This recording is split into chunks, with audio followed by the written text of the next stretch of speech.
I never really experienced an eating disorder until I reached social media, until I had the modeling aspect of it all. Times where I went to the beach and I taped my boobs together and taped my thighs together because I wanted to be seen as this Victoria's Secret angel. I was 13 years old. I was not supposed to look like a 22-year-old woman at the time.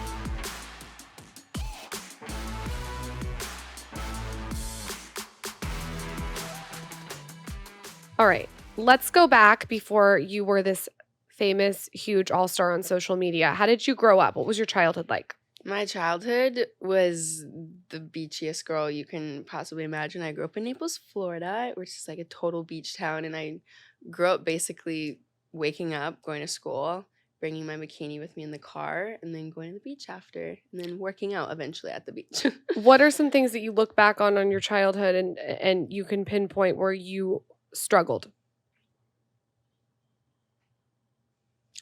Honestly, with acceptance of myself, if that makes any sense. I feel especially with the LGBTQ aspect of it, I definitely can look back and be wow, there were some pretty red flags that I feel I should have noticed. And then also just in high school, I feel everyone kind of experiences high school bullies and whatnot, and that was just definitely something I struggled with not having friends, because I feel my mindset was totally different from the classic normal 16-year-old body self that we were going through. So what would you get bullied for?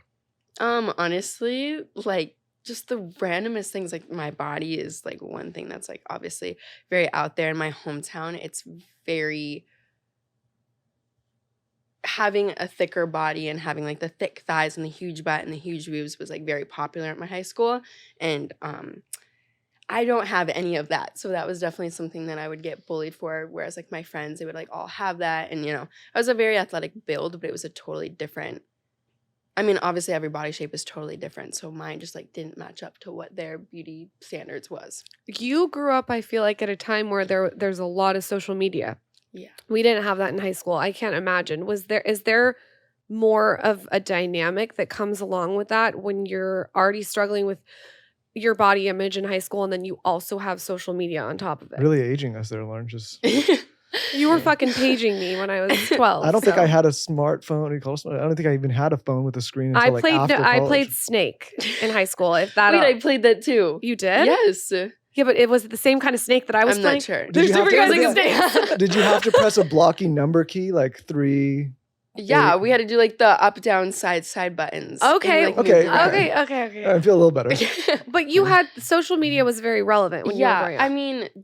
I think it was even a positive impact for me, was the fact that Victoria's Secret models were huge during my middle school and high school era. And although looking back at it, it was very hard for my mental health, looking at these 22 to 25-year-old women who were beautiful and had these huge boobs and were 5'10".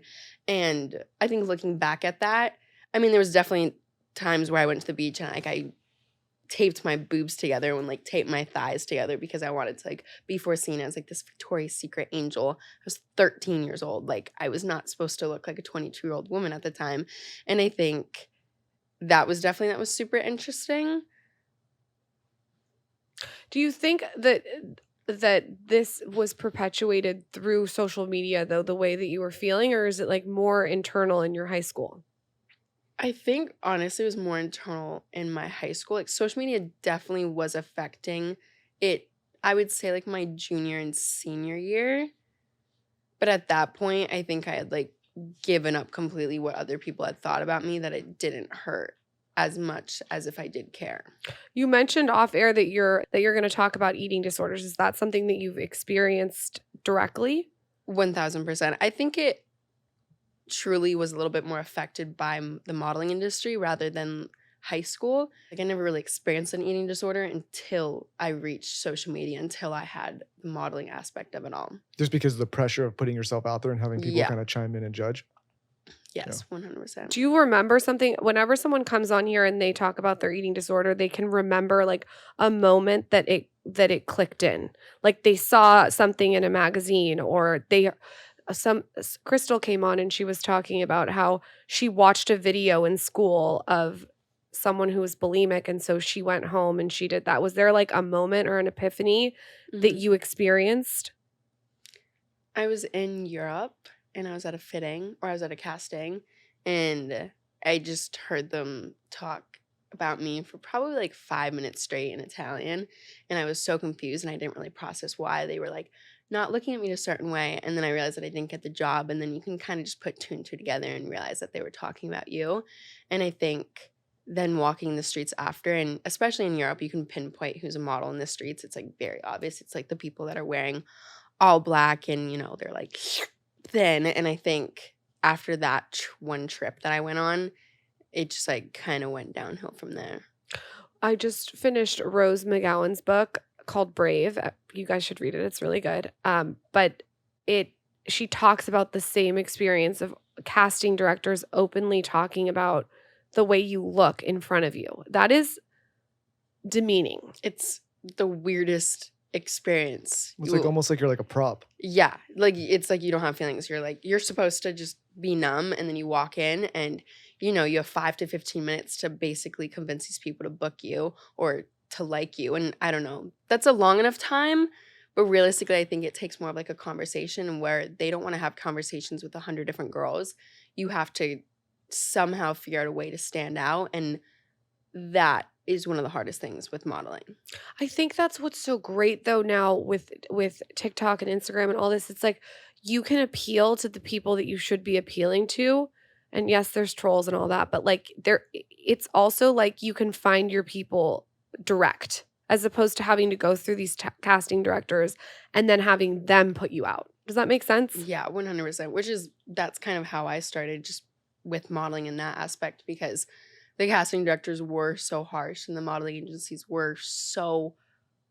I remember the first modeling agency that I ever even spoke to about modeling, which I've never even talked about this. She told me I was very small when I first started modeling. I think I was 5'6", 5'7", so I hadn't even completely grown into my body yet.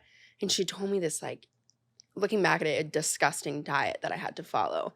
It was like a mixture of keto and vegan, but like cutting out all carbs, all dairy. I quintessentially had to eat like salads for every single meal. And I did it for like 2 weeks and I told my mom. My mom was like, "What is wrong with you?" And I was like, "Oh, I'm trying this diet." And I had no personality. And I was like, is that what modeling agencies expect from girls, to like have zero personality or even like just like a glow? And they just want you to be like this like stick thin prop, basically. What changed your mindset to pivot from modeling to what you're doing now? It was definitely during COVID. And I think just because modeling had stopped at the time and social media was picking up more during COVID. But well, it seems like you're very, very beautiful. And to me, you look like a model, but you also have this personality. And it sounds like with modeling, they just want to showcase the way you look. And you're more than that. It's like you want to show a more multifaceted yeah, because approach. I think a lot of models get like not outspoken, but they don't have a voice a lot of the time, especially, going on set and wearing clothes that you're not comfortable in or XYZ. It's really nice to finally, I guess, have a voice in certain things so you don't have to feel awkward, going on set and they want you to like pose nude and you're like, wait, I actually don't feel comfortable doing that, because I feel like a few years ago you couldn't say that. They'd be like, okay, go home. And now you can finally have a say with being like, actually, I don't feel too comfortable with that. Is there any way we can steer clear of that? So can you look back on your modeling career and there's times when you went to a job and they're like, take your clothes off? Yeah. That was like one of the first ones in New York that I was like, wait, what? Wait, so they don't give you like a list of what you're doing before? Walk us through that. I don't understand. So you show up there and they're just like, they spring it on you. I showed up to a specific set. It was in Brooklyn, and I showed up and I was 18 at the time. And, we go through hair and makeup. We're talking about outfits. We're doing our fitting. And then all of a sudden we're shooting. And, it starts off with like, oh, bring the jacket like a little bit back. And then, slowly take off the jacket. And then, would you feel comfortable doing this or doing that? And then all of a sudden you get to a point where they're like basically asking you to get naked. And you're like, wait, I'm 18 years old. Like, I don't want you to have photos of me like that. And what can they even do with those photos? They can't publish them? Look, for certain brands, like they can publish them. It depends on their brand. Look what happened to Emirata. What happened? Oh, for the She was young model, and she tells this story in her book. She went to this guy's house, really young. She was Photographer? really young, like not famous yet. She went to a photographer's house, which like I could see, like I used to do things like that I've when I was done like that, 18. yeah. I would go to you go to the photographer's house. I would like shoot pictures. Like it was like very casual. She shot pictures. He took a bunch of naked photos of her on Polaroids. Oh, and then he kept him? And he kept them, and they're beautiful photos. And then literally like 10 years later, when she was famous, he published a book. And it's legal for him to do? It's legal for him to do because they're his photos. They're his photos. Oh, shit. He published a book. It's this thick. I think he also published part 2 of all her naked photos, and there was nothing she could do. And he made money off it? Yeah. Wow. That's pretty fucked up. It's pretty fucked up. Yeah. And I think just also looking back at it, I mean, this was only like 2 years ago, and realizing that I also thought that was normal. I would go over to photographers' houses and take photos with them. And, I think this also just stems from like a deeper insecurity. Like I was never comfortable with my body. So even when photographers would ask me like shoot naked, I'd be like, honestly, like I'm not even that secure in myself right now. Like I don't feel comfortable taking photos like that. But I remember that photo shoot in Brooklyn was the first time where I was like, they gave me like, I said no, and they were kind of just like, okay, you need to do this. And I was like, wait, like I'm 18 years old. Like you don't need naked photos of me. Like this isn't something that you really need for this shot. Like it doesn't make sense also. And I'm really happy that I pushed back because I've shot with other photographers where it's not necessarily nude, but it's like very sexual photos. And even like 2 years later, they'll like post them on their Instagram and they'll tag me. And I'm like, this was shot 2 years ago. I was freshly 18. You can see my entire body. I'm like, I'll DM them back and I'll be like, hey, like, do you mind deleting that? Like, I was 18 years old. I'm 20. Like, there's a Do totally they delete it? No. I bet you they see the DM at the top and then they just don't open it.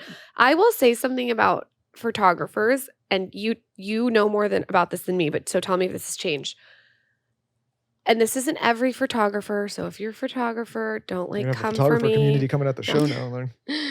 A lot of male photographers let off this energy that makes you feel less than when you're young. It's an energy of like you want to like prove to them that you like to get their approval. Yeah. It's an energy. I can't explain Well, I it. imagine they use other women maybe in your field saying like, well, this person did this and you're not doing this, so maybe you're not going to be as They're successful dismissive. Yeah. It's very, I would say it's manipulative. I don't know if that's the right word, but they're good. Like you're saying, they'll be like, oh, well, this model did this photo shoot last month and it's published in Vogue. You need to be doing this. And I'm like, well, first of all, this is not a Vogue photo shoot. I'm not that established of a model. And you want me to take these nude photos for you, a 22-year-old man, to have them.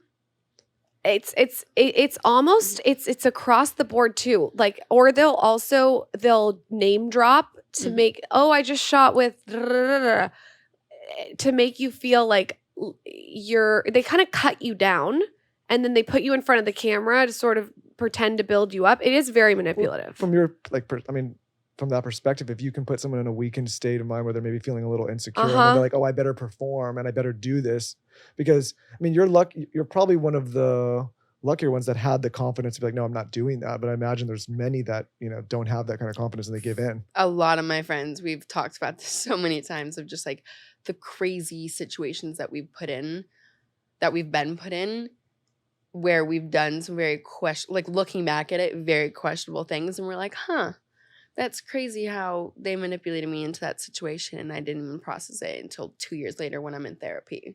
You sometimes don't process it in the moment, and you look back and you're just like, it's not something you would have done if you had a minute to reflect. It's borderline narcissistic of the photographer. Like, it's a lot going on. And then the thing about the pictures is then they have the pictures. It's not like the act is done and then you walk away and you're just like, oh, that's a horrible memory. That's traumatic. It's like there's also pictures that they have in their possession for like however long.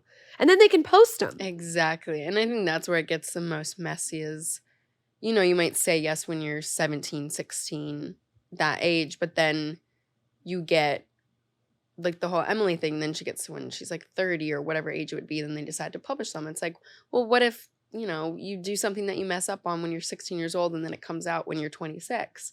Like, obviously you're not the same person, but it's the photographer in their mind knowing that they can get something off of it. And then they get clout later on. It's just, it's a whole spiral. You just came out as bisexual recently. Mm-hmm. Looking back on your childhood, can you pinpoint a moment that you knew you were bisexual very young, or do you not know? I'm pansexual, which I know it's not that big of a difference. Explain the difference for anyone who's listening that doesn't know. Pansexual is just basically you don't care about anything. Like this is how I like to explain it. I don't care about gender. I don't care how you look. I don't care about any of that. I'm a very strictly emotional person. And whether it is a guy, whether it is a girl, whether it's not-binary person, transgender, it's open to completely everything. One of our favorite platforms is a one-stop shop for everything you need to build online, and it's called Squarespace. Squarespace is the key you have been looking for to develop your online presence, your website, your e-com site, and so much more. Long gone are the days of working with 5 different companies to build a beautiful, functional website. You can now do it all in one place, cost-effectively and efficiently, all at Squarespace. So what exactly is Squarespace? Squarespace is an online platform that lets you build incredible websites, e-commerce sites, and more, all on one platform where you own all of the content. This is a key in 2023, not putting yourself at the mercy of third-party platforms and actually owning all of your content. You can also centralize all of your data in one place and connect all of your social media accounts. If you are living in 2023 and you don't have your own online presence, you are making a mistake. If you are living in 2023 and don't have your own online presence, I think you're making a huge mistake. Some other functions of Squarespace include email campaigns, the ability to collect donations, exclusive membership platforms, SEO tools, and completely mobile optimized websites. And again, you can build all of this in one place cost effectively. Literally anyone can build and control their own websites on anything you care about now at Squarespace. So head to squarespace.com/skinny for a free trial. And when you're ready to launch, and use offer code SKINNY to save 10% off your first purchase of a website or domain. Again, that's squarespace.com/skinny and use offer code SKINNY to save 10%. Squarespace.com/skinny. If there is anything we have learned over the last few years when it comes to our health, it is the importance of a great night's sleep. Lauren and I have spent the last few years completely optimizing our sleep. It's literally the foundation for everything when it comes to health. If you aren't sleeping right, you are holding yourself back and definitely putting your long-term health at risk. One of our favorite products that we have found to enhance our sleep and help us wind down is definitely our Hatch, specifically our Restore 2 from Hatch. And now it's also time for you to make space for rest in your life with the Restore 2, your new bedside companion inspired by nature, backed by sleep science, and designed to take care of you from sunset to sunrise. One of our favorite features is being able to tap into our circadian rhythms with our gradual sunrise alarm that wakes you up in the morning. Every morning, it slowly starts to mimic the rise of the sun, so no more loud alarms that jerk you out of the sleep. It's much more peaceful way to wake up. It literally just slowly over time gets brighter and brighter like the sunrise. We also have a whole routine that helps us break our late night scrolling habits. We programmed our Hatch to start with a low light, and then it transitions to red light with a meditation program. After that, it transitioned to wave sounds and darkness. So now we just ease into sleep without any of our phones and get phenomenal sleep. So in short, Restore 2 from Hatch is an absolute game changer for better sleep, and it can do the same for you. It has so many different functions. Those are just the settings we chose, but you can obviously decide which settings make the most sense for you and your sleep routine. To check it out, head to hatch.co and get free expedited shipping on your new Restore 2 so you can start feeling well rested ASAP. That's hatch.co to get free expedited shipping on your new Restore 2. Hatch.co. Everyone is looking for a place where you can have fun, but also like play a game, but also have drinks and food, handcrafted food specifically. And I have the place for you. It's called Top Golf. It's golf. It's not golf. It's Top Golf. Okay. So there's a bunch of things that make them golf. So think clubs, balls, tees, turf. They even have like a ball picker upper situation.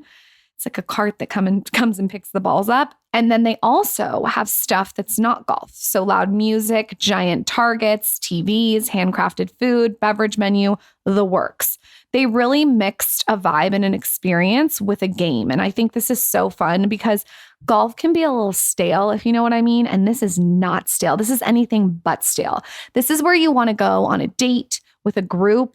I think it's so fun if you have like a team party there. I think it'd be so fun to take the entire team and have them play golf and eat and hang out. Even if you don't consider yourself a golfer, this is just like a fun thing to do.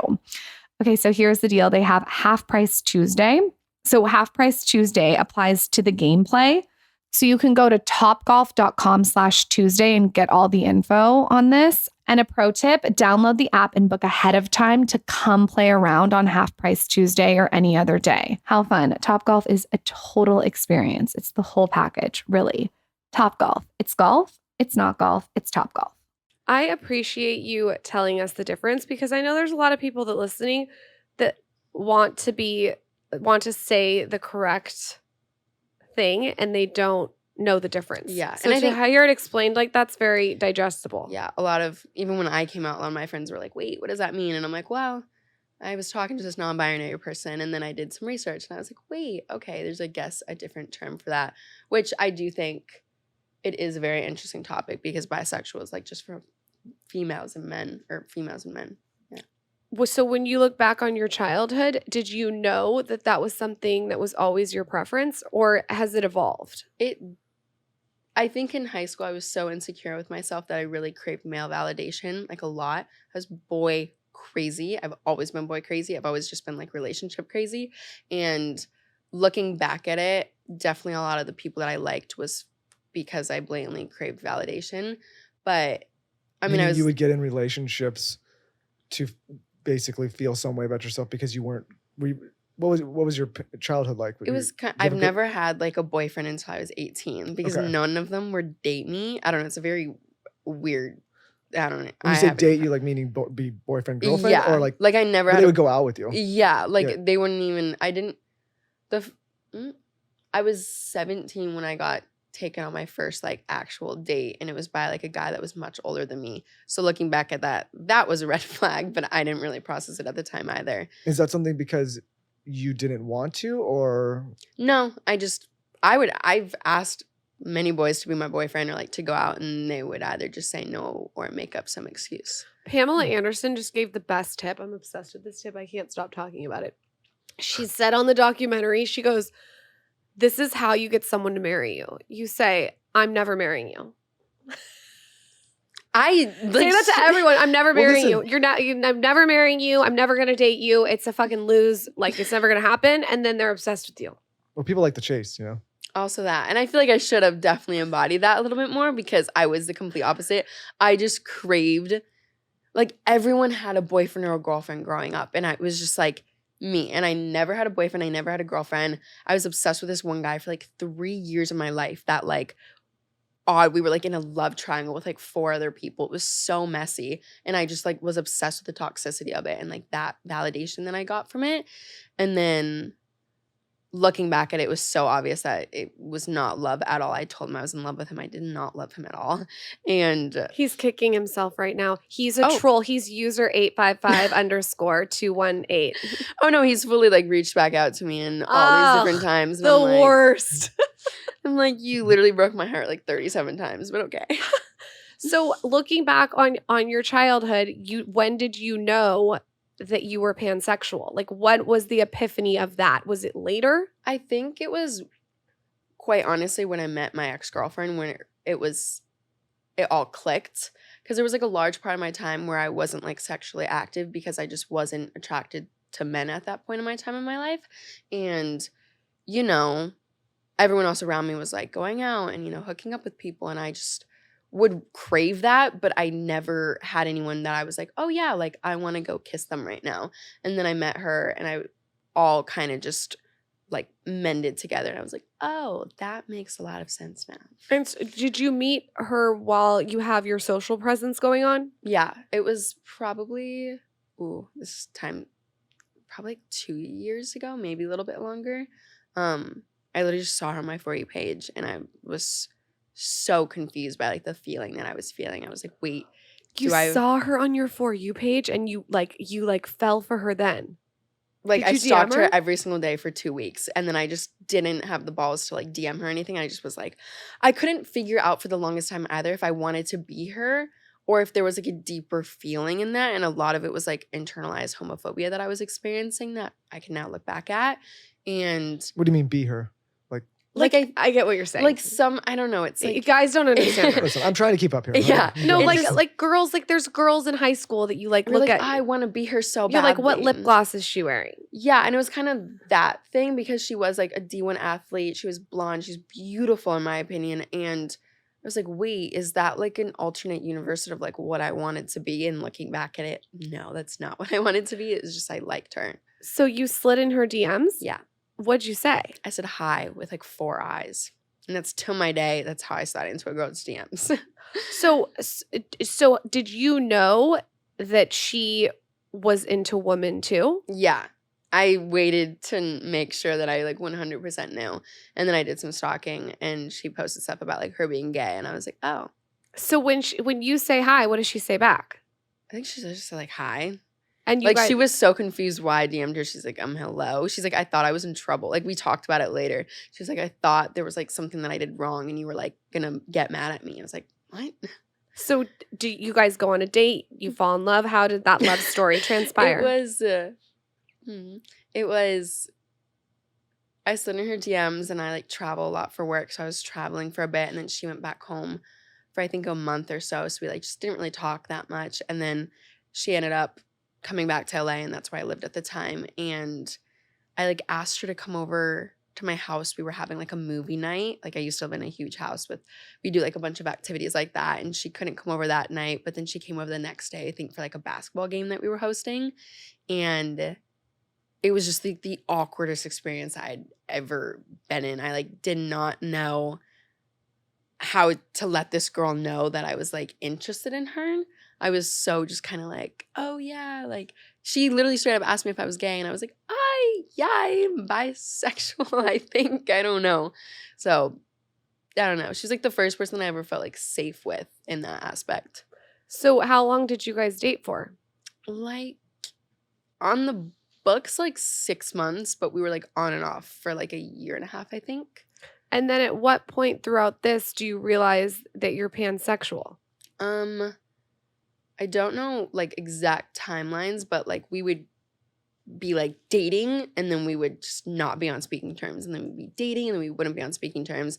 And I know one of the times I was on set for a job and there was a non-binary person on set and I was like, wait, I really am interested in them. And then we just started talking more and I started just getting more, I guess, educated on non-binary people because I, at the time, didn't have any friends that were non-binary. So I was just like very interested as itself. It was just Will just you tell the educating. audience exactly what non-binary is? Yeah, so non-binary is where you just don't go by a gender and you use like they, them pronouns. And I don't want to speak for non-binary people, but it's kind of like where you don't feel like you're one certain gender. I know some people like going back and forth. Some people just don't feel like either. It's a very, in my opinion, it's like a very free space because you can just very openly be who you are. And I love that about a person when they can be like that free and open. When you're going through all this, you have a huge social media platform. How are you managing all this? You've got a lot going on with your socials because it's a lot. And I want to talk about the business side of it. I think it was like never okay. I guess when I was, gaining my followers on TikTok, it was because I was this blonde beach girl that lived in Florida and I was just very like, to a men's eyes, I was very appealing and I had a lot of men followers in the beginning. And then I guess a lot of them were homophobic because when I came out, a lot of them did not like it. And at the time, well, maybe not homophobic, but maybe they just realized they lost their chance. So maybe it was that sense as well. So I was very confused and I was like, wait, what is going on? Like you experienced bullying and hate? Yeah, 100%. From men? Yeah. And all types of people. Yeah. I never for the life of me will understand why anyone cares what anyone's doing with their sexuality. Who cares? I still experience it. It's been like 2 years since I came out. You are right though. A lot of it comes from a projection of that maybe they're gay. Yeah, you honestly you never know. You know what I mean? And they're fearful. It's very fear based. 1000%. When someone's so angry. Yeah, and I remember I came out on social media and I didn't even know that I came out until the next morning. I guess I was like really tired and I accidentally posted like the wrong video. And then I wake up the next morning, it's like all these text messages being like, oh my God, congratulations. Like my best friend was sleeping over at my apartment at the time and she was sleeping in a different room. And she like comes up and wakes me up in the morning, be like, oh my God, congratulations. Like, and I was like, what are you talking about? And she's like, you came out. And I was like, no, I didn't. And she's like, yes, you did. You posted something. And I was like, I was so baffled. I was like, I did not mean to post that last night. Were you like drunk or were you just No. tired? And it was just a wrong literally, video? like, to this day, I don't remember posting it. And I mean, I'm not mad about it. I mean, it's out there. So I was like, it's already been posted for like 12 hours. So. And so with the business side of what you do, what does that look like? What does the back end look like? I know how much work goes into like you got a lot going on. Tell us behind the scenes. Of what part? What do you mean by Just that? of creating TikToks, Mhm. of posting all your Instagrams, your stories, everything else you've got going on, which we're going to talk about in a second. How are you managing all these different moving parts? I have a beautiful assistant named Katie. She's right there. She helps me a lot. I think in the beginning, I mean, I do it because I love it. And I've always said the moment I stop loving it, I'm going to stop it entirely. And there was a long time where I was like, okay, I think I'm just going to pull away slowly. And I think genuinely a part of it comes from the fact that I love sharing my life with everyone and like kind of my journey. And I love that it's like a public diary. So I can look back in 2 or 3 years where I'm like, oh my gosh, remember when I lived in New York and I was 20 years old with like all my best friends and, you know, kind of that aspect of things. And I mean, managing it for that aspect, I think it's just something that you have to do 24/7. I'm sure you guys know it's just like a 24/7. My brain never shuts off from work. And I think that is a whole other thing that I talk about in therapy a lot because I don't know how to just be like, okay, like, go to sleep now, like stop working.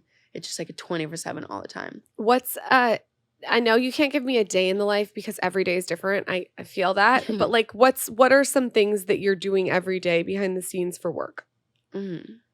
Every day for work. I guess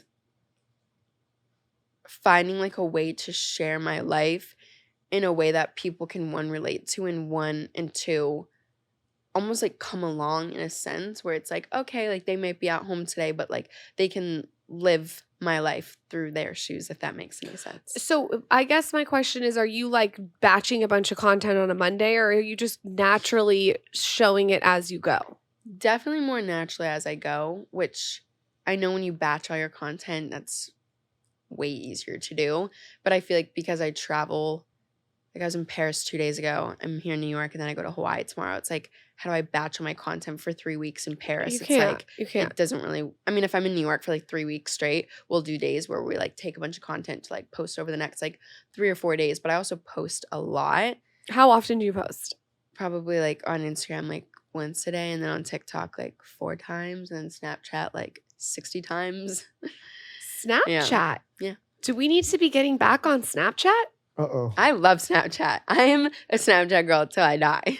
Really? Yeah. So are you just getting on there and being like, hey guys, like good morning and like taking it through your day? Basically, yes. Like with the Snapchat team, they love the more like vlog, like this is what I'm doing throughout my day kind of vibe. And I personally like that. I personally like watching that. And I like that you can be more relatable and more just straight up. Whereas like an Instagram photo, I feel like it's a little bit more curated. Yeah. Especially like on Instagram or TikTok. But on Snapchat, it's literally just like me walking the streets being like, oh my God, I got laser hair removal this morning. And I cried during it. Awesome. Like, and it's just kind of like bringing you along throughout the day. Do you dare to say that you like Snapchat better than TikTok and Instagram? Honestly,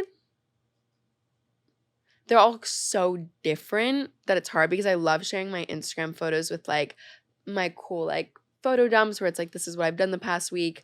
I love TikTok because it's more like videos and I feel like I can like talk and have conversations with people. And then I like Snapchat because how real it is in real time and being like, oh, da-da-da-da-da. Guys, you heard it here first. You have to get back on Snapchat. Sorry. I'm screwed. I Olivia can't keep just up with added any of it. another thing to our to-do list. Wonderful. Oh my Totally. gosh. I Mhm. thought you were going to give me a hack on how to get more things done and you tell me I need to get another platform. Yeah, it's crazy, but I love it. So I don't even complain. I'm like, oh, it's fine. A lot of people who are listening are small business owners or they're wanting to maybe break out on social media. With TikTok specifically, what are the tips and tricks? I've always said consistency. Okay. And now I can understand it's like a lot about audios and like which audios you're using and the trends, which it used to not be like that, which is interesting.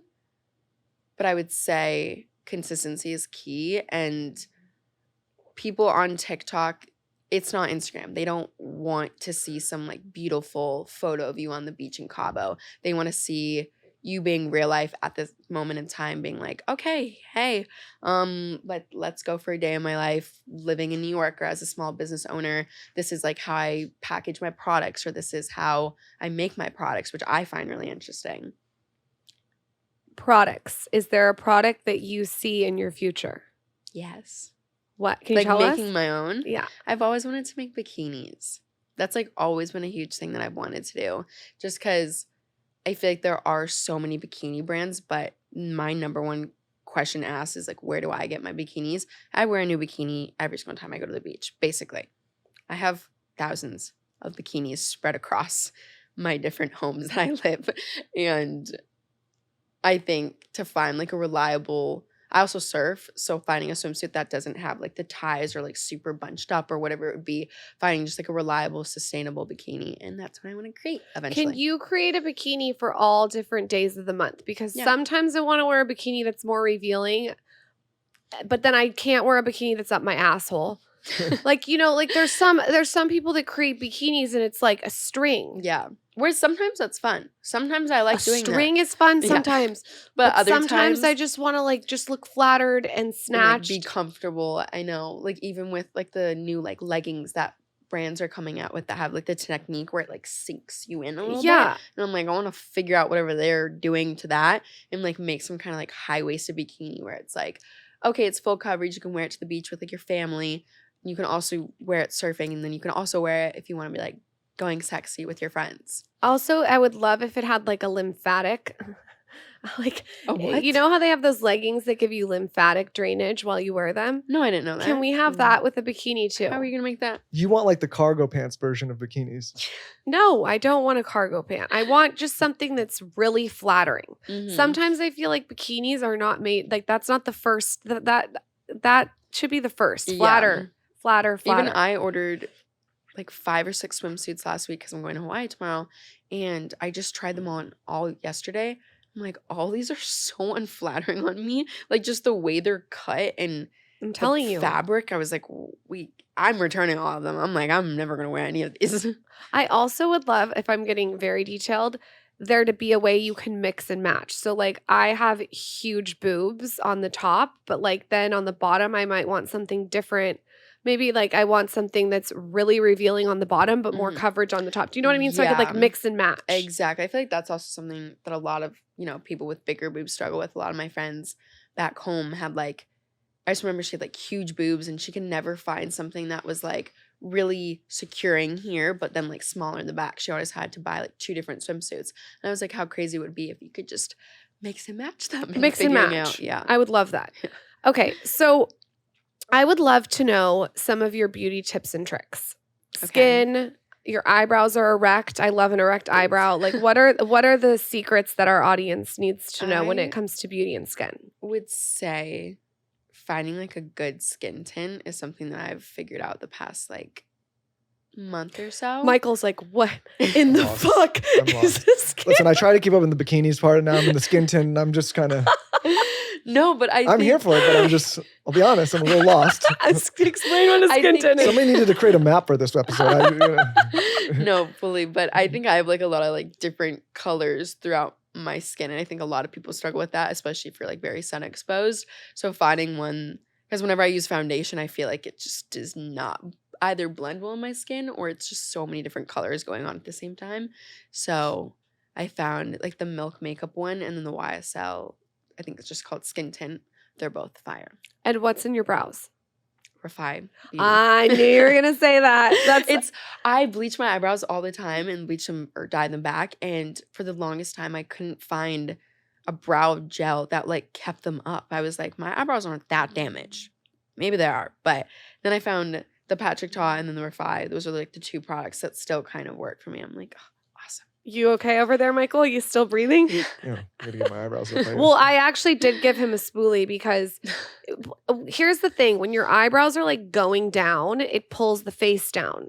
So you want to make sure, even as a man, if you're listening, take note of this, that your eyebrows are brushed up in like Wolf, come on, in a feathered way, because it's going to pull everything up. Let me tell you something. I got 2 kids now. I'm done. I can't. You're not done though, because I've seen him brushing his eyebrows up. That's a lie. I'll make an attempt, but Yeah, everyone needs they're a gonna good go where they go these eyebrow days. brush. Like, I will say though, after I had kids, I started looking at my eyebrows and I started seeing hairs that were just like, it's like a dad eyebrow. And it comes like the second you have kids. It's very concerning. Really? Yeah, it's alarming. But he like tries to talk to me about it. Well, because I look and I'm like, this was never here before I had kids. Like, what is this? We don't need to hear about your one long eyebrow hair that you had. Like, I'm all of a sudden you're that guy that's on like the rocking chair with like the eyebrows that are like hanging down over your eyes. Yeah. You could use the Refi. I'm sorry. I can't. It's biology. We'll send you some Refi products. You could use Refi. I'm not joking. Like, if I comb it up, they're going to be up here. Yeah. And you also don't want to get them laminated because I feel like the lamination makes them break off. So yeah, I used to get my eyebrows and lashes laminated. And last time I went, they like broke off half my eyelashes. And they like don't work on my eyebrows anymore. Because like laminated, how you laminate like a paper? Quick break to talk about Vroom. With Vroom, you can shop thousands of cars right from your phone and have your next ride delivered straight to you. I love all of these industries being disrupted by better technology with more choices for consumers, and Vroom is definitely the better way to buy your next car. No more haggling or negotiating the price of a car, so you know you're getting a great deal. There are thousands of cars available on Vroom.com, so you can make sure that the ride you really want is what you get. Another great feature about shopping for a car with Vroom is that you have a full week or 250 miles, whichever comes first, to make sure your new ride is right for you. Vroom cars also come with a 90-day limited warranty and a 1-year roadside assistance nationwide to give you that peace of mind on the road. If you have an old car, you can also trade that in when you buy your new one, or you can even just sell it to Vroom. It's an amazing service as they give you your price instantly and will even come pick up your old car. No more meeting up with strangers to haggle over the price of your car. Vroom takes care of everything. Vroom is just a better way to buy a car. So if you're a car lover and you're looking for something new and unique, just visit Vroom.com. You can buy a car from Vroom entirely online. So next time you need to buy a car, just grab your phone, go to Vroom.com and check out thousands of cars. Again, that's Vroom.com, Vroom.com. You can buy a car from Vroom entirely online. So next time you need to buy a car, just grab your phone, go to Vroom.com and check out thousands of cars. Again, that's Vroom.com, Vroom.com. Again, that's Vroom.com, Vroom.com. Things fluctuate for me. Like, I'm always changing. After Zaza, my body was changing, my boobs were changing, breastfeeding, all those things. And then I got back into fighting shape, and then I got pregnant with Towns, and then things were fluctuating again. And now I am really heavy on the weights. I'm eating a lot of protein. So things are fluctuating, especially with my boobs. And I need a great solution-oriented bra and underwear, okay? And obviously who I am obsessed with because they just get it is Skims. Skims is a solution-oriented brand creating the next generation of underwear, loungewear, and shapewear for every body. I am telling you, you guys, I have tried so many different undergarment brands. I'm like very much someone who likes to try a lot of things and then pick what I love. And this is the brand. If you're looking for something that's lightweight and form-fitting, they have this collection. It's called the Fits Everybody collection. And it's underwear, like I said, lightweight, form-fitting essentials. They're so buttery soft. The fabric like molds to your body and stretches to twice its size. So what I like about this is I was able to wear it when I had Towns, but then I'm also able to wear it when I'm getting back into my fighting shape.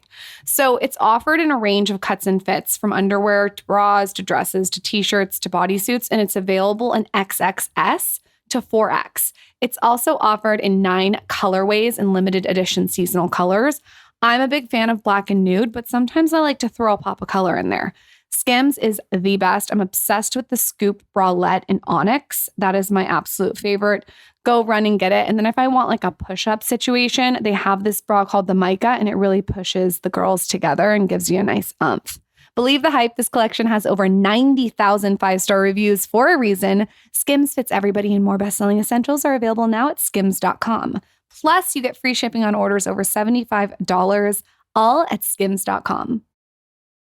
Symbiotica is saving my life. I am telling you, I take and use this brand every day. So does Michael. They have the most sophisticated formulations. Everything they have, number one, tastes so good. It's so easy to take because it's in like these little packets that you just squirt in your mouth. And everything is scientifically proven to increase vitality and longevity. I am telling you, the vitamin C is it. You got to get the vitamin C. It's liposomal. And I like to put it in my water with ice, or I'll just take it plain. It tastes like a vanilla chai. It's so good. I just feel like you can't go wrong with vitamin C. You could also go to their site and grab the vitamin D3 and also the B12. Every single thing about this brand was thought out, from the packaging to the way it boosts your energy. My daughter likes it. She likes the chocolate mushrooms on her ice cream. Michael likes everything. He's just Symbiotica obsessed. I also like winding down with the magnesium spray. This is one of those brands that you could honestly just go to the site and get anything and you'd be happy. Every single person that I've recommended this brand to is in love with it. They just go back for more. I like literally harass the brand too. Like always. I'm always texting the owner. He's been on this podcast asking him like what I should take for what. They have the highest quality bioavailable ingredients and the most advanced delivery system. You can't go wrong. Like I said, go and take their online quiz to find out the best supplements for your specific health goals. Grab the magnesium spray at night. It's just so good. It smells like lavender. Like everyone needs it. We also have a code. I've used my code so many times. Visit symbiotica.com/skinny for 15% off site-wide. Symbiotica.com/skinny for 15% off site-wide. Kind of. Yeah, kind of. They like put like permanent gel that like keeps them permanently up. Yeah. Maybe I should get that. Then I don't have to worry about the spoolie. Yeah. Then your eyebrow hair would be in your hairline because it's so low. Listen, this thing falls down, these go up. I'm fucked up. Okay. Doing a transition. What advice do you have for someone who's listening that wants to come out or is curious? Would you tell them to explore? How can people be liberated through their sexuality? I think first of all, exploring. For me personally, I didn't come out until I like 1000% knew I was bisexual or like I liked women. I was like, I need to do the deed. I need to figure out if I like this or not, because I think having an emotional attachment to somebody is completely different than having a physical interaction with them. So I think first of all, explore. Second of all, be easy on yourself. Like it's hard. Like I remember looking back at this time in my life where I was so hard on myself because I didn't know. And I was like, I had so much self-hate because I couldn't figure it out. I was like, why don't I want to hook up with anyone? But every time I do think about it, I envision like a femininity person, but I didn't want to accept the fact that like I just craved women at the time. And I think also just advice is, especially for coming out, I know a lot of people get scared to come out. I was terrified. I was shaking. I was crying. I didn't tell my mom. I think I was dating my girlfriend for like a month or so before I even told her that. I was like, hey, by the way, I have a girlfriend. And Was she supportive? support is a strong word. She wasn't like mad. The generation maybe above us is a little repressed. Our Yeah. generation's a little more open. Yeah. You know what I mean? 1000%. Like when I told all my friends, they were like, oh my gosh, wait, like congratulations. Like even my sister was like screaming on the phone. And then when I told my mom, she just was like, oh, okay, nice. And then I just never came out to my dad. He just sent him a shirt that said, your daughter's gay. What did he And say? we never talked about it. I just brought him around my girlfriend, and it felt so weird in the beginning because I felt like I was bringing my like friend around, and then I would like kiss her, and then I'd be like, wait, this like, it was definitely something that we like all had to get used to over a period of time. But yeah. You mentioned off air about, and I'm probably going to flub this, but you said femininity, feminine energy. What did you say off air? Something about stepping into. Femininity and like the LGBTQ. Yes, explain what community. you meant by that. I think another thing that a lot of people struggle with coming out is, I know at least for me, I didn't want to come out because I didn't think I fit the stereotype of somebody who was quote unquote lesbian or gay or whatever your term would be. And I think our world has almost put like a stereotypical like image of what you're supposed to look like. I totally agree with you. And that's why even for the longest time I was like, no, I'm not. Like, I don't fit in this box. I don't fit in this label. And then once you realize that it's not a label, there's not a box. You can just be you and love whoever you want to. And if people are gonna get mad at you because you don't look a certain way, well, you can be pretty femme and you can love women. It's all the same thing. I feel like that needs to be a theme for everything, though. Like, not everything is wrapped in a perfect bow in a box, and there's all different strokes for different folks. 1000%. How do you deal with all the trolls that are on TikTok? It hurts. It definitely does sometimes. My question to everyone is, why even read the comments? That's what I just definitely don't even go through look. phases where I just don't look, especially if I'm posting a certain something about whatever it would be. It's like I will either just turn the comments off. I won't look at them. I allow them to have their conversations among themselves, but I went so long with like looking at all of them and caring so deeply, and then I got to a point where I was like, you know what? I don't need to read this anymore. I look at comments as a room. Like, you have to just shut the door and not go in the room. Because the problem is, the second you go in the room, you're fucked. It's going to ruin your day. 1000%. And I think it just honestly hurts, like just reading those things about yourself. And I think regardless of if it's one comment, if it's 500 million comments, you don't need to read that negativity about yourself. You should be reading love. And if you're not experiencing that love on your social media, you don't need to be looking at it. You kind of alluded to this earlier, but have you ever just felt like you just need a break? Like, Selena Gomez just gets off TikTok. She's not on TikTok, or excuse me, social media. She's just off. She took a break. You could tell that she had enough for a minute. Do you ever feel like that? Yes. I definitely go through phases where I'm like, okay, I'm going to stop for a little bit, or not even necessarily stop, but just like not pay attention. Like, I'll still post, but then I just won't look at literally anything because I'm like, my mental cannot handle just being on the platform. And I think it sucks when you're just constantly getting reminded of like negativity, like throughout your day. You're like, oh, you're cleaning in your apartment. Well, let me go on Instagram for like a few minutes. Like, let's see what's going on. And then your just day kind of just gets shut down. And you're like, oh, well, that was very demeaning. People can be mean. We've seen that with the internet. Yes. Do you have anything that you do daily, like in your routine in the morning and the night? Any products that you go to, anything that you eat specifically that you love? Like, what are your things that you do on a day-to-day basis? I think definitely when you wake up in the morning, I am severely addicted to caffeine. But before I have any type of caffeine, I have like a full thing of water. I think that is so, drink your water. I think what people don't realize is the simple things that we were taught so much in our life are the things that actually are the most important. Sleep. People shut sleep off like it's no big deal. They're like, oh, I'll get like 5 hours of sleep. It's okay. No, the average person, they say you should be getting 8 hours of sleep for a reason. You know, eating 3 balanced meals, like getting your certain fruits, getting your certain vegetables. I know it sounds like such like a mom thing to say, and I feel so like old when I say this, but I'm like, you don't realize how much of like your anxiety or your sadness or just like your mix of emotions are coming from the lack of the nutrients that you're getting through your food or through your sleep or whatever it would be. And how much you're messing your hormones up. Yeah. And I'm like, we're growing up teenagers. I'm like, our body's supposed to be taking in these nutrients from certain foods or from, going out in the sun or whatever it would be. And when you're lacking your body from those certain things, like I went literally 6 months of my life with getting like 3 to 4 hours of sleep a night. I was so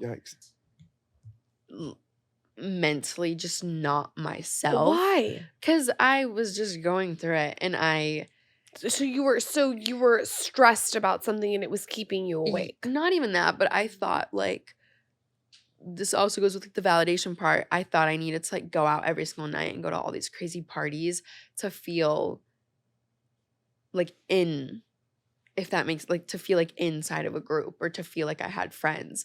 And then once I realized, hey, this is actually the inflammation thing that we were talking about. That's when I realized I was storing so much inflammation throughout my body and I didn't understand why. And this like led to like a whole other part of my eating disorder. I thought it was like because what I was eating or whatnot. So I just like lacked myself from eating for a while. And then I realized it's honestly better to eat 3 meals a day, get 6 to 8 hours sleep a night, and drink. I try to drink like a gallon of water a day. You know, it just differs on the Oh day. my God. But if you can drink a gallon of water a day, that itself makes you so much happier. And it's crazy, but you just have to honestly try it for like a week straight and see how much happier you feel at the end of the week. It's crazy. What are some things that you're going to be discussing on your podcast? Like it sounds like it's an intense side of you. Yeah, it's a lot of stuff. I'm an open book. I love going on podcasts. I love talking on my TikTok. I love just like creating that friendship between me and like the people that I'm like just talking to on the day. I love connections through people. And I feel like I never get that deep on certain topics like eating disorders, my sexuality story. I've told my coming out story, but I've never told like the parts of myself that I didn't understand like growing up, like the friendships that I had where like looking back at it, like I was basically dating them, but we were just so both in the closet that we didn't process that we like liked each other. So definitely stuff like about that, a lot about eating disorders, a lot about the modeling industry because it's like very shunned upon in my opinion to talk about the modeling industry when you're in it. So like learning how to talk about that in a way that's like not going to make people upset because I don't want to do that. I just want to like, I feel like when I was 15 I would want to listen to stuff like that. I think too, you just sharing your experience, it doesn't have to be everybody. Like not every model has to relate to your experience. You're just sharing your journey. Exactly. And I think that's a beautiful thing. Like in no way at any of the podcasts am I giving advice or am I telling you how to like fix XYZ. If I am, I'm going to have like somebody who specializes in it come and like basically fact check me the entire time because I don't want to say something and then it just be completely wrong. But I think a lot of it is just having almost like a sense of a community being like, oh, like she's gone through that too. And then like just hearing that other people have gone through similar things that you're going through is very, I don't know, it resonates a lot. I feel like you have to put "we are not doctors" at every episode that we do because people will be like, "You're not a doctor." We're so far past the point of having to put disclaimers on this show. It's just if people are just going to have to get on board or get off. Yeah. Well, I want to hear about your announcement that you're making. Tell us Which what's one? going on with Sports Illustrated. Oh, wait, what do you mean? I feel like just for the. it's kind of an announcement, right? We have to hold the podcast, right? Oh yeah. Well, just the fact that Sports Illustrated is coming out in May, their May issue, and I don't know anything about it yet. I shot it a few months ago, and I honestly haven't even seen the photos, so I have no idea what's coming out. And they don't share it with you before they publish it. They don't anything. You just see it when everybody else sees it. Well, So you don't know anything of what it's going to be. no. Okay, be honest with this answer. What is the actual, you said you had 2 weeks to prep. What are you actually doing? Like, is like The first time, really, really, really, what are you doing? yeah, the first time that I found out, I think I was 18 at the time. Maybe I was 19. I'm not exactly sure. But I found out 2 weeks before I was going to my shoot. And I've struggled with eating disorders my entire life. And I know for those 2 weeks, I was like, you are going to eat every single day. I like made a pact with myself. I was like, you are not going to try to slim yourself down in 2 weeks. Because for me, my body, that's just not realistically possible. I can't necessarily slim down that much in 2 weeks of like what I was expecting to do. So I honestly just like kept eating the same. I was working out like every single day. I didn't go out. I was sleeping like freaking crazy. And then I just went on the set. And then the second year, so this past year that I shot for them, I think I found out like a month or so in advance. Are you eating vegan? Are you eating lots of meat? Are you eating fruits and vegetables? Like, what are you eating? Currently right now I'm eating a lot of meat, like protein.